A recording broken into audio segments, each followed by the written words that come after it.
Ces derniers temps, nous avons subi plusieurs événements malheureux qui ont détérioré la fourniture d'électricité. Parmi ces événements, en juin, le 7 avril, nous avons eu le turbo du groupe G22 qui est tombé en panne, endommagé.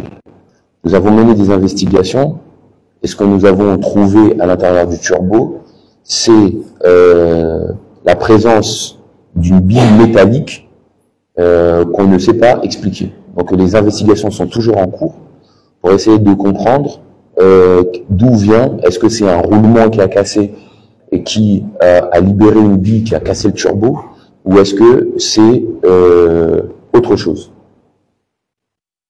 Par la suite, le 20 avril, toujours en juin, le groupe G20 a vu son bloc moteur cassé.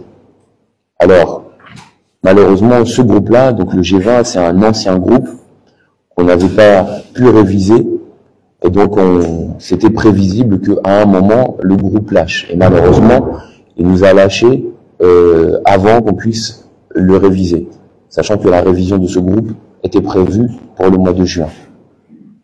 Ce qui a entraîné une perte de 2 mégawatts dans la fourniture d'électricité en juin. On a également subi des incidents. Le premier, le 5 mai. Donc le 5 mai, on a eu de fortes intempéries qui a détruit 9 de nos transformateurs. Donc les éclairs, les foudres qui sont tombés sur les transformateurs ont détruit les transformateurs, plus de l'électronique de commande qui permet de réguler les moteurs. Donc ça nous a fortement perturbés. On a dû intervenir sur l'intégralité de la drogue commun, identifier ces transformateurs et essayer de les réparer. Aujourd'hui, tous ces transformateurs ont pu être soit réparés, soit remplacés. Par la suite, le 3 mai, nous avons eu une implosion mécanique interne au moteur G10 et ça a endommagé le bloc moteur. Or, c'est un moteur qui a été livré au mois de février. Ce n'est pas réparable. Par la suite, le 11, on a eu un bloc moteur pareil, un moteur livré au mois de février, qui a été totalement détruit. Et il a été détruit pendant des tests qui étaient menés par un expert que nous avait envoyé notre fournisseur pour investiguer le premier bloc moteur détruit. Donc pendant ces tests, ce groupe-là a été détruit également. On a 3,4 MW.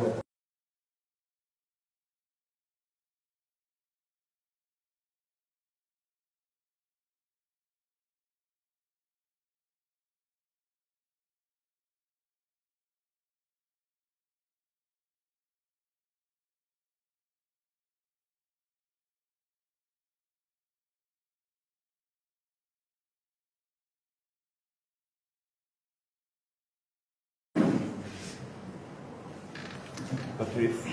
C'était des verrouillés qu'on PC à la fin.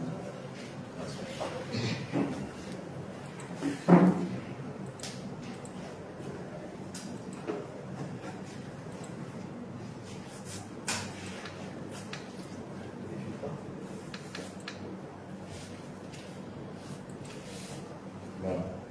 Donc vous avez là en fait la représentation de la fourniture d'électricité, de l'alimentation de la grande commune. Donc ce que vous voyez en rouge, c'est les zones non alimentées, et en vert, les zones alimentées. Les parties gauches sont en journée, la partie droite en soirée.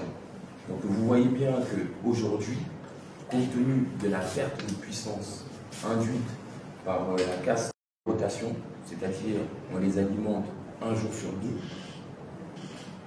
notre objectif étant et reste de ne pas laisser un citoyen comorien plus de 24 heures sans électricité. Donc cet objectif est devenu de plus en plus difficile à tenir, mais nous y travaillons et pour l'instant, je pense qu'on arrive encore à tenir cet objectif de ne pas laisser un citoyen comorien plus de 24 heures sans électricité, malgré les difficultés. Donc, Une fois qu'on a fait ce constat, qu'est-ce qu'on fait? On ne va pas s'arrêter là. Déjà un changement. Donc il y a un nouveau turbo, parce que le groupe, c'est un groupe qui était sous garantie. On a discuté avec eux, et on a un nouveau turbo qui va arriver mi-juin, avec un technicien qui va arriver avec ce turbo pour pouvoir l'installer et faire la réparation.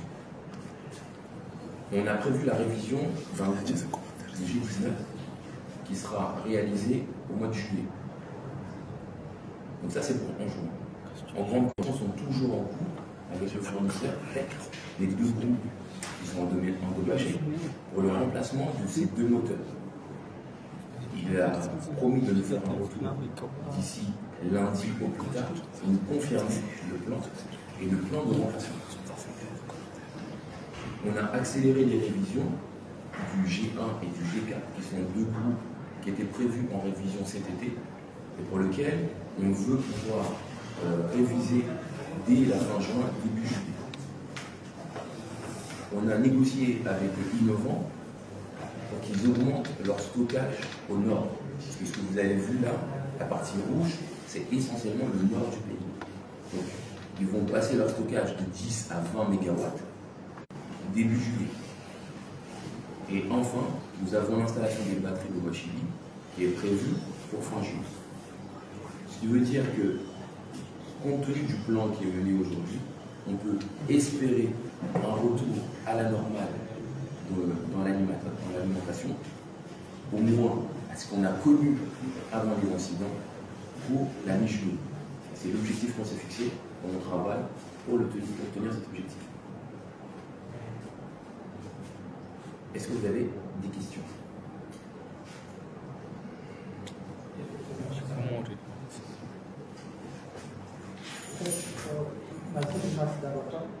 D'abord, vous parlez des groupes qui sont livrés au mois de février et donc qui sont livrés nouvellement, qui sont déjà endommagés.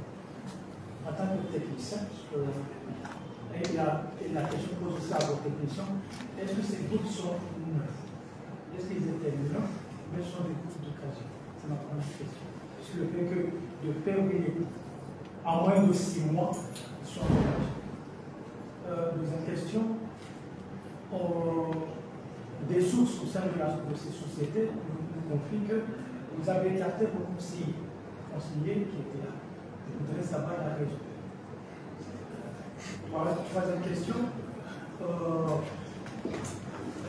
On nous a confié un peu, au sein de la société un peu, on nous a confié qu'il y a eu un détournement de fonds, qu'il y a eu un agent a fait le tour des directions régionales pour ramasser les caisses, et ces fonds n'ont pas été livrés à la nationalité. Et c'est le cas ou pas? Si on n'a pas encore écrit au niveau d'affaires, c'est pour confirmer. Si c'est le cas, il faut amener le dossier. Apparemment, vous avez pris la décision vous avez l'intention de ne pas rouvrir la mini-centrale de l'État-Unis. Et pourtant, initialement, elle a été installée pour éviter des coupures générales au niveau de Gazida. Au moment où on a installé cette mini-centrale, on disait que c'est pour éviter d'avoir un blackout au niveau de l'île, s'il y a par exemple des problèmes au niveau du réseau, etc. Est-ce que vous avez prévu un moyen à un moment où il y a par exemple des problèmes de réseau, si par exemple vous n'arrivez pas à donner du courant au nord ou bien au sud, si vous remplacez, si vous fermez les mini-centrales décentralisées, si vous avez d'autres options en cas de problème au niveau des réseaux. Voilà, je m'arrête là pour le moment. Ok, alors effectivement, les groupes qui ont été sont aujourd'hui à l'arrêt ont été livrés au mois de février. Le premier a cassé à l'issue de 1200 heures de fonctionnement et le deuxième à l'issue de 1900 heures de fonctionnement, ce qui n'est pas normal. D'accord. Alors, est-ce qu'il s'agit de groupes d'occasion ou de groupes neufs? Alors, c'est ni l'un ni l'autre. C'est ce qu'on appelle des groupes reconditionnés. Alors, la différence, c'est quoi? Un groupe neuf, c'est un groupe qui n'a jamais tourné. Un groupe d'occasion, c'est un groupe qui a tourné et qu'on achète après une quantité d'heures de fonctionnement. Un groupe reconditionné, c'est un groupe dont la structure a déjà tourné, c'est-à-dire qu'elle a déjà été utilisée, mais par contre qui a été révisée intégralement, c'est-à-dire que toutes les pièces ont été changées. C'est ce groupe-là, et ça a été changé par un prestataire de Caterpillar. Et donc ce groupe-là, il est remis sur le marché en état quasi neuf. Et donc il repart avec une garantie de 12 mois. Donc c'est des groupes qui aujourd'hui sont encore sous garantie. Et c'est pour ça qu'on négocie avec le fournisseur pour nous les changer. Ça c'est la première chose. Concernant les conseillers, alors effectivement, il est vrai que j'ai décidé de réorganiser mon premier cercle. Mon premier cercle, à savoir les conseillers et le comité de direction. J'ai eu le sentiment que les conseillers faisaient doublon par rapport au directeur opérationnel. À savoir, il y avait un conseiller commercial lorsqu'on a une directrice commerciale. Donc, ces postes faisant doublon, j'ai jugé utile de mieux utiliser les conseillers. Et aujourd'hui,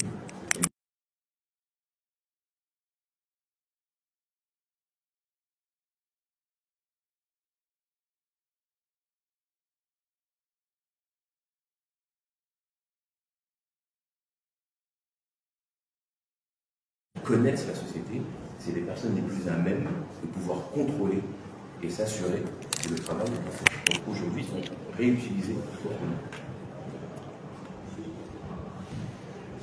Ensuite, le point sur le détournement. Alors, un de nos agents, c'est très malheureux, puisque c'était notre chef du département finance, a fait un détournement de fonds. Nous l'avons remarqué pendant les contrôles mensuels. Et nous avons pris les dispositions nécessaires, puisque nous avons porté plainte, nous avons convoqué, nous l'avons suspendu, nous avons convoqué un conseil de discipline pendant lequel il a reconnu les faits. Il a reconnu avoir détourné ses fonds. Et par conséquent, il a été licencié.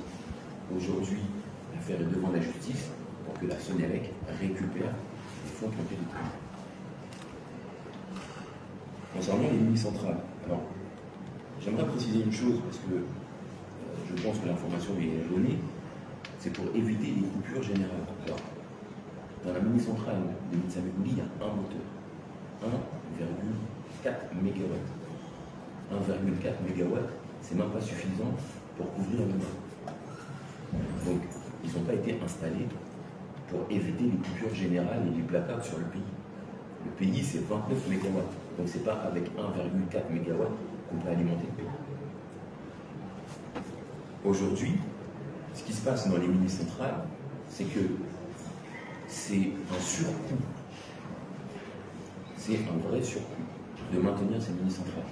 Pourquoi? Parce que ça veut dire qu'il faut déployer de la sécurité, il faut déployer des ressources pour produire 1,4 MW. Vous savez déjà qu'aujourd'hui, la Sonelec, lorsqu'on produit 1 kW d'énergie, on le dépense 350 francs. Alors que l'énergie est vendue 198 francs le kilowatt. Donc, à un moment, il faut prendre conscience que la Sonelec a des enjeux de rentabilité pour justement sortir de ce cercle où on est obligé que l'État réinjecte régulièrement de l'argent dans la société. Donc il faut aussi qu'on tienne compte de la rentabilité de la société et qu'on fasse des choix qui vont dans ce sens. Donc, il est fort probable que la mini-centrale de Mitsamekouli ne réouvre pas. Cependant, la puissance qu'elle délivre sera compensée à la fois par l'augmentation du stockage de hydrogène Et nous sommes également en train de négocier avec Innovant pour augmenter aussi sa production et sera compensé par Huaqiu, puisqu'on travaille aux révisions du groupe pour augmenter la puissance produite par Huaqiu. Concernant Fundini, la mini-centrale de Fundini, qui est pareil, c'est un moteur 1,4 MW avec une consommation de carburant qui est au-delà de ce que devrait consommer cette mini-centrale. Donc, ce qui pose la question de est-ce qu'on n'a pas un détournement du carburant. Donc, sur cette centrale, aujourd'hui, malgré le surcoût, malgré le fait que ça impacte notre rentabilité, nous n'avons pas encore décidé de la fermer puisque techniquement, nous ne savons pas compenser la perte de puissance. Mais on réfléchit à comment compenser cette perte de puissance et si on est techniquement capable de le faire, on fermera également cette mini-centrale.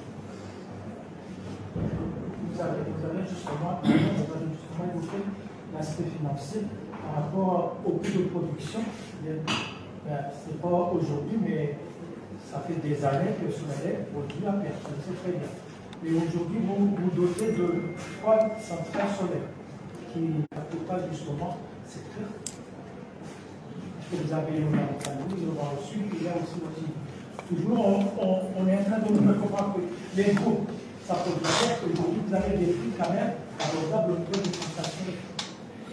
Oui, alors effectivement, le solaire, le prix de revient unitaire du kilowatt solaire en moyenne est de l'ordre de 100 francs. D'accord? À part que il faut considérer l'énergie au global. Le point d'équilibre pour que ce soit rentable, il faudrait qu'on injecte 60% de notre énergie produite par le solaire. 60%. 60,8% presque 61% de l'énergie produite par le solaire. Aujourd'hui, on en est très loin. On en est très loin. Pourquoi? Parce qu'il ne faut pas confondre l'installation et la puissance et l'énergie injectée. Je m'explique. Lorsque vous produisez avec du thermique, vous avez ce qu'on appelle un facteur de charge, c'est-à-dire la quantité d'énergie qui va vous rester. L'énergie, pour faire simple, vous prenez la puissance qui est installée, vous multipliez par 24 heures, vous multipliez par 365 jours, et vous avez l'énergie produite pendant un an. Lorsqu'on est sur du thermique, il y a 60 à 70% de cette énergie qu'on peut récupérer et mettre sur le réseau. Lorsqu'on est sur du solaire, c'est à peu près 20% de l'énergie. 20% qui est réellement récupéré sur le réseau. Pour quelle raison? Parce qu'en soirée, à partir de 18 h, il n'y a plus de production. Il y a des nuages. Il y a de la pluie. Donc lorsqu'on fait le bilan complet sur une année, par rapport à la capacité d'installer, l'énergie, ça correspond, enfin le potentiel de production, l'énergie réelle, c'est 20%. Donc, si on résume, on a des installations solaires, mais réellement, il n'y a que 20% qu'on récupère en énergie réelle qu'on met sur le réseau. Et pour être rentable, il nous faut 60% de l'énergie totale. Donc, aujourd'hui, les installations solaires ne sont pas suffisantes pour compenser le prix. Et c'est pour ça qu'on continue à développer le solaire. On a l'extension de Ouachili qui est programmée pour 2026, donc 20 mégas prévus ici en Grande Comore, plus, il me semble, 4 à Anjouan et 2 à Moïse, si je me rappelle bien. On a la centrale du Mont-Voilier financée par la Banque mondiale et gérée par le projet PAES, donc ça c'est 9 mégas, c'est ça, 9 mégas, qui est prévue, elle, je dirais, dans le meilleur des cas, fin 2026. Donc on va continuer à ajouter du solaire pour justement avoir un bilan énergétique qui va tendre vers les 60% d'énergie utilisée produite par le solaire. Merci. On n'a pas mis les positions. Je vais assurer tout le monde à raconter votre test.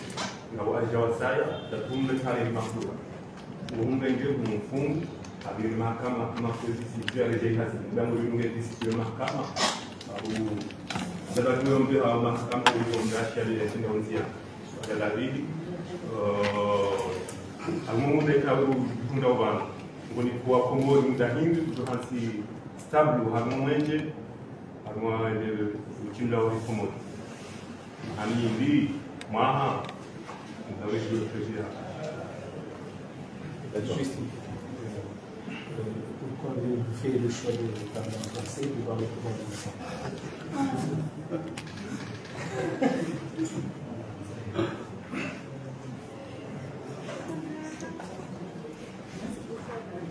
Concernant le vol de carburant, il est effectivement vrai que nous avons porté plainte et que 2 de nos agents ont été arrêtés.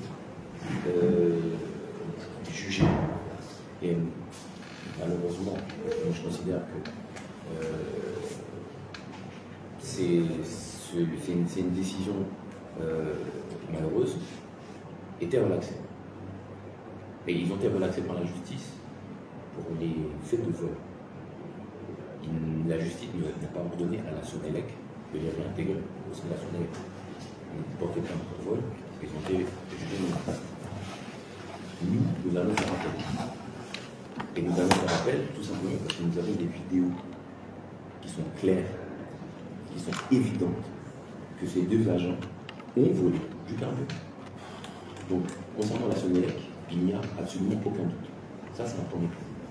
Le deuxième point, ces agents, durant leur interrogatoire, ont reconnu les faits qu'ils avaient effectivement volé du carburant. Donc, partant de ce principe, et partant du principe que on a émis une note que tout vol, tout détournement sera sanctionné par un licenciement. Ces agents passeront au conseil de discipline et la sanction envisagée est le licenciement. Leur suspension a été signée, leur conseil de discipline est prévu demain, et à l'issue de ce conseil de discipline, la décision qui sera donnée sera très certainement le licenciement, compte tenu des preuves évidentes que nous avons des faits qu'ils ont commis. Ils ont volé du carburant. Et pas qu'une fois. Concernant la stabilité et le projet. Alors, merci pour la question, parce que c'est la première fois qu'on me donne l'occasion d'expliquer mon projet. Au moment de candidater pour devenir directeur général de la Sonelec, il était exigé de fournir un projet. Ce que j'ai fait. C'est-à-dire qu'aujourd'hui, nous avons, puisque ce n'est plus mon projet, mais c'est un projet de la société, nous avons un projet de redressement de la Sonelec. Ce projet, il a été présenté en conseil d'administration la semaine dernière, premier conseil d'administration de la Sonelec.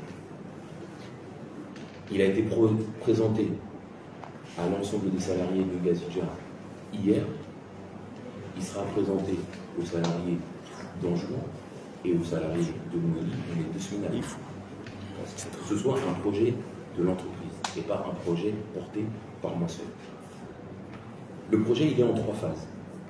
La première phase, dans laquelle on est actuellement, c'est gérer l'urgence.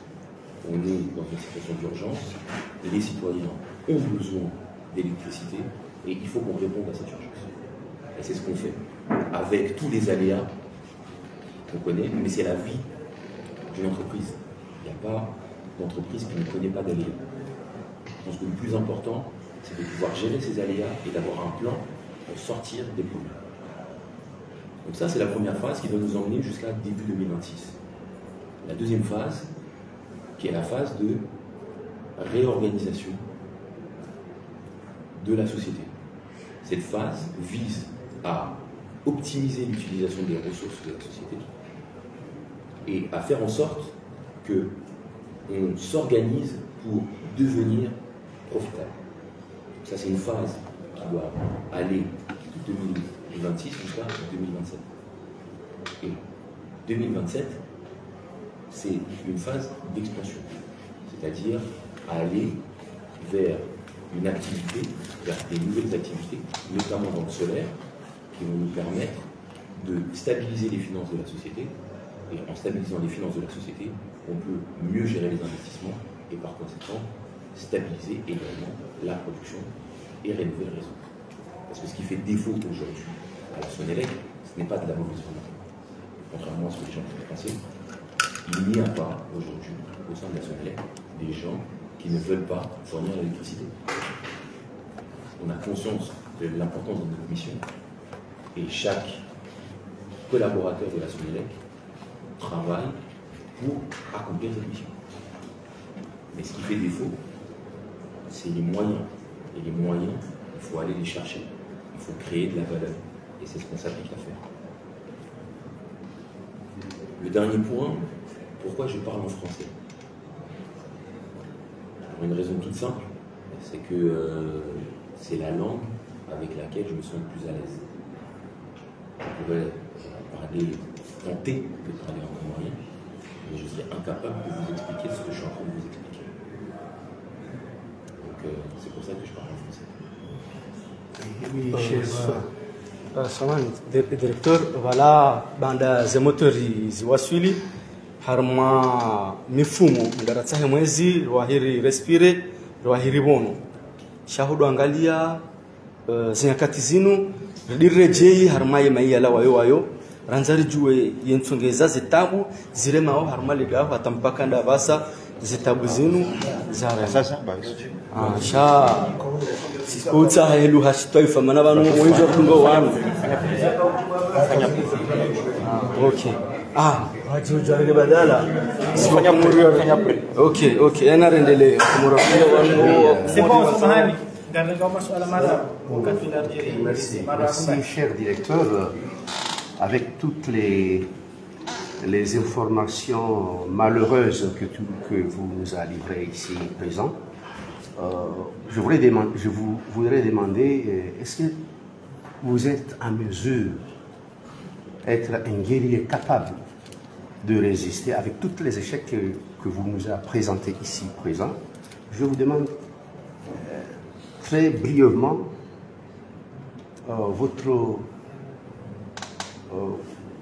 votre capacité, comment vous allez tenir avec ce coup? Comment? Au moment où j'ai candidaté pour la Sonélec, tout mon entourage s'est inquiété. Tout le monde m'a dit, mais est-ce que tu es conscient des enjeux? Est-ce que tu es sûr de vouloir aller relever un défi aussi compliqué? Et j'ai répondu oui, puisque je suis là. Et c'est pas, je ne me suis pas levé un matin en disant je veux être directeur de la Sonélec. La question de l'énergie, c'est un sujet qui me tient à cœur et qui me passionne depuis de nombreuses années. Et Dieu a fait que je me suis retrouvé aux Comores au moment où, pour la première fois de l'histoire, il lançait un appel à candidature pour devenir DG de la Sonélec. Donc je me dis que c'est pas un hasard, peut-être que Dieu a bien fait les choses et que c'était le moment pour moi de tenter ma chance pour devenir directeur de la Sonélec.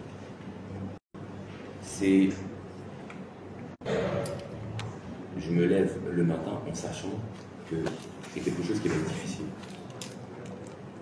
Mais je pense avoir la chance d'avoir autour de moi une équipe qui est prête à relever le défi avec moi.